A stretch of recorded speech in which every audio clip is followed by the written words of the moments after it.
Okay, we're on the introductory section on word problems. So we covered in the lecture portion this material here, and it's basically solving a simple algebraic word problem.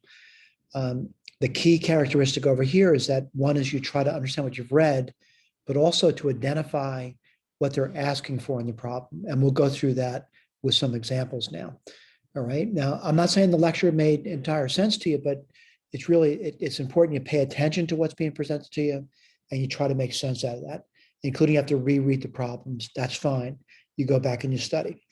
So what we're going to do now is we're going to solve problems. And I'll go to the whiteboard to do that. All right. So let me switch over to the whiteboard.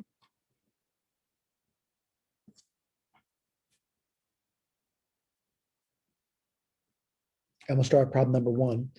So, it's clearly what we'd like you to do is read the problem first. It says 4 more than 3 times the number is 13. Now, we're not asking you to memorize it. We're asking you to read it. You just read it.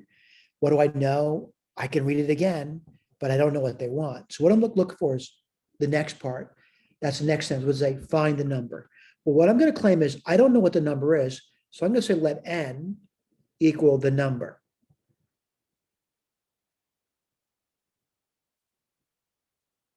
All right, this is identifying what's not unknown to the variable in the problem. Now, what does it say? I'm going to read it slowly left to right now. It says 4 more. What does that mean? I have to add 4 to something. Right. 4 more than 3 times the number. So I'll put this over here. So what does this thing say? 4 more than 3 times the number. Then it says it is. That means it's equal to something. Equal to what? 13. All right. This is the most important step in being able to solve a word problem, is to write down what you're looking for and then write down what they said about it. And we just did that. Now I'm going to solve this equation. How do I do that? Subtract 4 from both sides. And what do you get? You get 3n is equal to 9. And then I'll divide both sides by 3. And what do you get? N equals 3. All right. Now, what was the question? Find the number. What's the number? The number is 3. Look at the answer key, and you'll see that there. All right. Let's go to the next question, which is number 2. All right. Number 2 got a lot of words in it. I realize that, a little bit longer. It says, what number must be added to the numerator of 3/10 to produce a fraction 4/5? Well, again, I need to know what I'm looking for, and I'm looking for a number. So I'll put this over here. N is a number. I just don't know what the number is. Now, what do they say? What number must be added to the numerator of 3/10? I'll put this over here. So here's the problem. You should know that they're adding a number to the numerator. 3 is the numerator, 10 is the denominator. They said what number needs to be added to the numerator. I don't know. So what number must be added to the numerator to produce? What does that mean? Equal to 4/5. Again, what are they looking for? A number. What did they say about it? They said the number was added to 3. That's the numerator. Divide by 10 would produce 4/5. What we're going to do now, LCD, which is 10, and I'm going to multiply both sides by 10. What's nice about that? This cancels, and that becomes 2. Let's go through it. When I say cancel, that's a 1. That's 3 plus n. And then the other guy's going to be, I'm looking at 2 times 4 is 8. And then I'm subtracting 3 from both sides. And what do you get? N is 5. So what's the number? The number is 5. Let's check the key. And I'm seeing it. All right, let's go to the next question, number 3. Okay, let me repeat this. For some students, this goes way too fast for them. And that's true. For some students, it goes too slow. All right, you determine. Here's the deal, though. You can always rewatch these videos later in the week. You could also watch little spot videos on the side if you want. Right, they're always available to you. At least I hope they will always be available to you. So I'm going to read this one over here. And I realized I used the word integer. I want to point out integers is a a set of numbers like, 1, 2, 3, 4, 5. Zero is an integer, and the negatives are integers like -1, -2, -3. So I'm agree. Sum of two integers is 28. So I'm going to write down, I don't know what the integers are, but I know there's two of them, and they add to 28. All right. So what I'm going to put down is I'm going to write this down. This might seem strange to you, but I'm going to write down that there's two integers now. So I'll write this over here as x. Whoops, I went to black ink.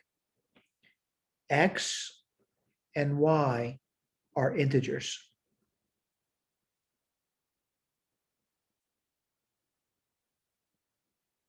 What do I know? X is an integer, y is an integer. What do I know about it? The first sentence says the sum of those two integers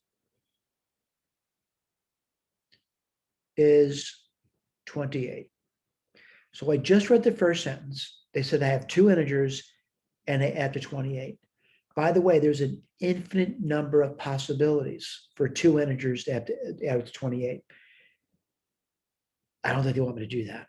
What they want me to do is they say this. They're calling one of these guys a smaller integer. So what I want to do is I want to cross this out now and I use different letters now. What was I going to use? S. I am going to say S is a small integer.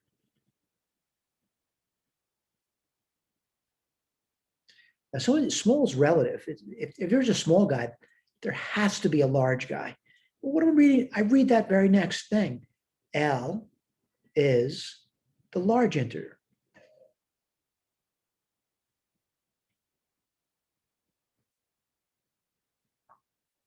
All right.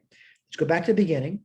S is a small integer. L is a large integer. What do I know? S plus L is 28.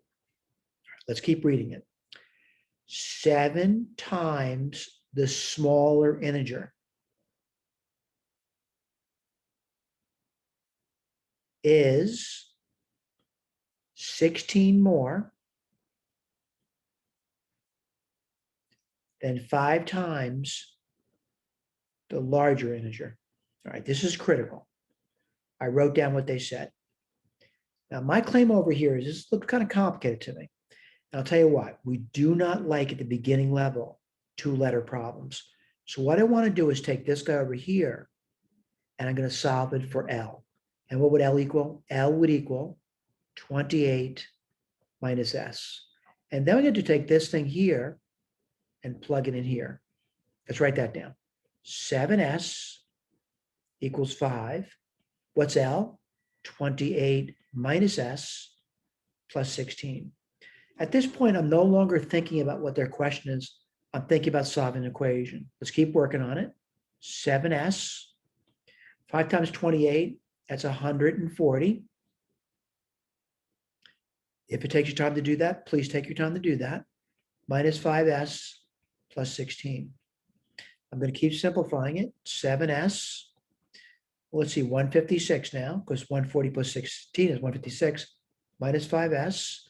What I'm going to do now, I'm going to add 5S to both sides. I'll move this up. Excuse me. What do I get? 12S equals 156. What I'm going to do now, divide both sides by the variable's numerical coefficient, and I get S, and that goes in 13 times, believe it or not. Let me point out why that is. 13 times 12. Well, 2 times 3 is 6. 2 times 1 is 2. Now, 1 times 3 is 3. 1 times 1 is 1. What do you get? 156. So someone says, well, S is 13. I don't even know what S means anymore. I can't remember you want so fast. Go back and reread. What does S stand for? It's the small integer. What's a small integer? 13. I don't know what their question is yet. What's the large integer? Let me point it out to you. It's 28 minus 13, which would be 15. Let's go back and read the question. Find the integers. Did I find the integers? Yes. What are the integers? 13 and 15. That's exactly what they have in the key, right? Now, I realize some people argue, I think I could do that without algebra. And you know what? It's true. You can do that without algebra. We're not trying to teach that though. We're trying to teach the basic skills of algebra. All right, let's go to number 4. And number 4 is about this 3 consecutive integers. And let me just remind you, x, if x is an integer, the very next integer would be x plus 1. And the very next integer would be x plus 2. How do I know that? Integers go up by 1. This is with the understanding that x is an integer. If x is not an integer, x plus 1 wouldn't be an integer, and x plus 2 would not be an integer. All right, so what do they say? The sum of 3 consecutive integers. Well, these are the 3 consecutive integers, and they said the sum of those things. Let's write this down. X, that's the first one, and the second integer, and the third integer. What do they claim the sum is? 29.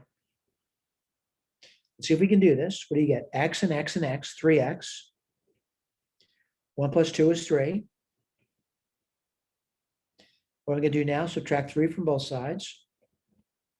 And what do you get? 3x equals 26.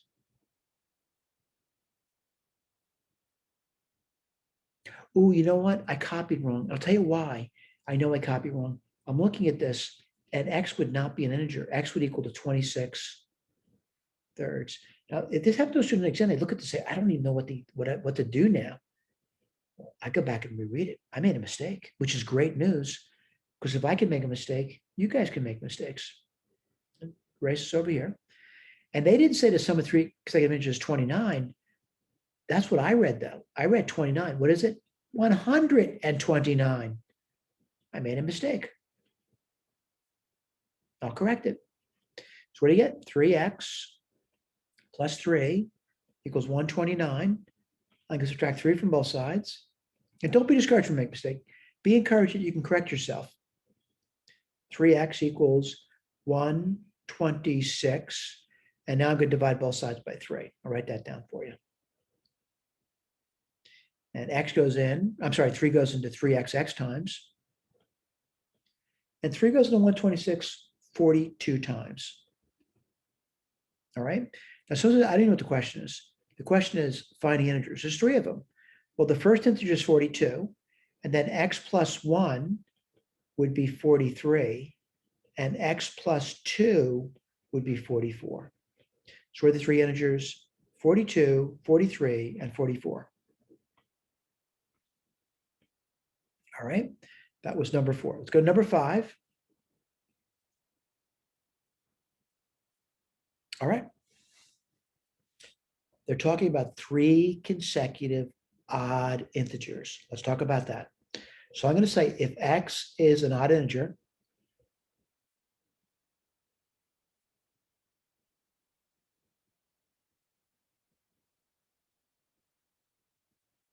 what would the next odd integer be then? They go up by 2.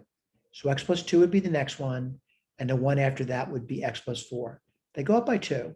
So my 3 odd integers, again, if x is odd, the next one will be x plus 2, and the next one will be x plus 4. It's a listing of integers now. What kind of integers? They're odd integers. X is odd, x plus 2 is odd, x plus 4 is odd. They give them names though. And I want to point out what the names are going to be. The first name is small, right? So I'm going to claim this is the small guy. That's the smallest in that list.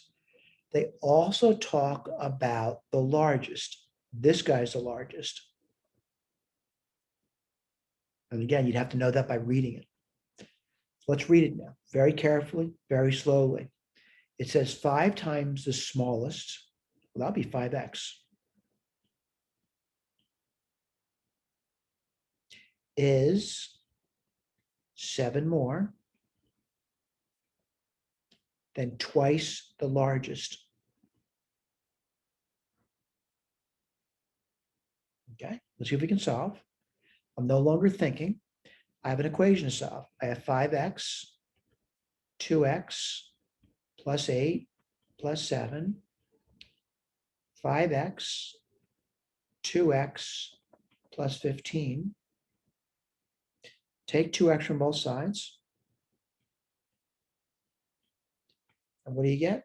3x equals 15. Divide both sides by 3. And what do you get? X equals 5.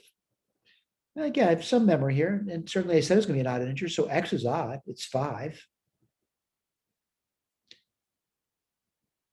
This guy here would be 5 plus 2, which is 7. And this guy over here would be 5 plus 4, which is 9. So my consecutive odd integers are 5, 7, and 9. What was our question though? Find the integers. We did that. Let's look at the key. And I'm seeing it. Let's go to the next one, number 6. And let's take a look at that. And let's say the sum of two numbers is 14. Now, what happens with a lot of students, they often say that everything has to be an integer. And that's not true. It just says there's two numbers.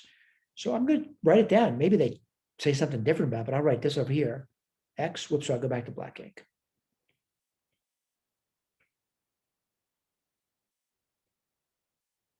There's two numbers. They add together 14. But you know what I notice in the very next sentence? They give these numbers names. So I'm going to cross this out. And I want to go to their naming convention where they say there's a small number. Let me write this over here. This is not a small integer, it's a small number.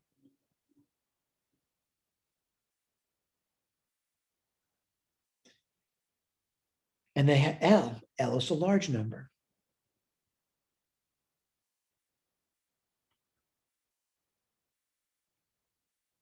Let's go back and read it. The sum of those two numbers is 14.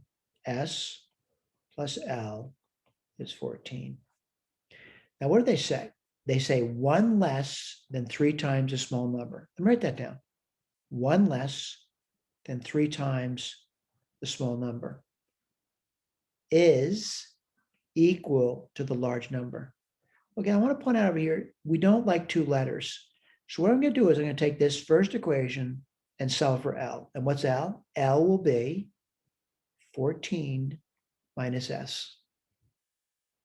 All right, I'm going to take this and plug it in here. And what do you get? 3S minus 1. And what's L? 14 minus S. Again, I'm not thinking about the words anymore. I'm about solving an equation. I'm going to add S to both sides. And what do you get? 4S minus 1 equals 14. And I'm going to add 1 to both sides. And what do you get? 4S equals 15. All right. Now, what am I going to do now? Divide both sides by 4.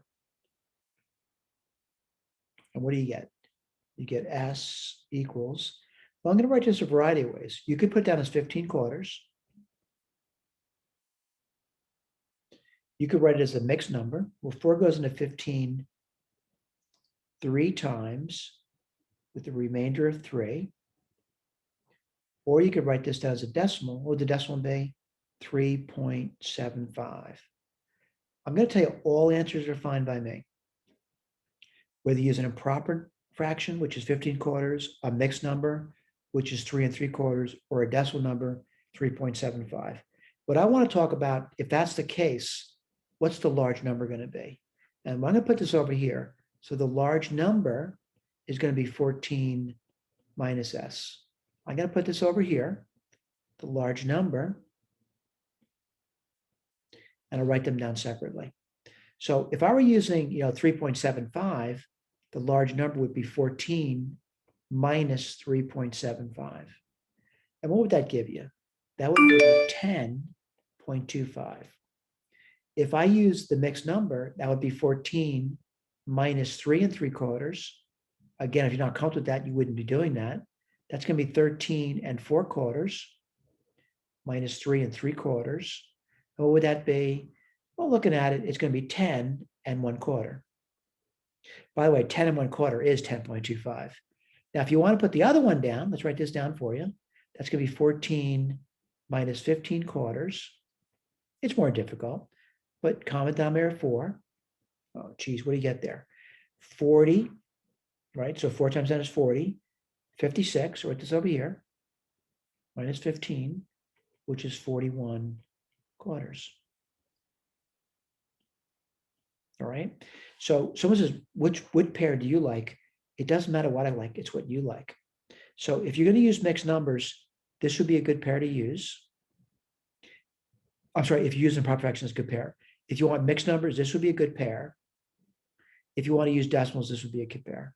I'm going to say most students, and I have good experience with students, decimals would work best for them. So I'll write this down, 3.75, and the other number is 10.25. Let's see what their question was, though. Their question is, find the numbers. What did I say the numbers were? 3.75 and 10.25. What did they say? 3.75 and 10.25. We did good. All right. Again, if you want to use mixed numbers, you can. I'll write that down for you. This would be 3 3/4. This would be 10 1/4. If you want to use, and again, there's nothing wrong with that. You know, the improper fractions, what would you get there? 15 quarters. And this would be 41 quarters. It's up to you. This is a good answer. That's a good answer. That's a good answer. No, you don't have to list all three answers. I'm just thinking most students are most comfortable with the decimal. Thank you.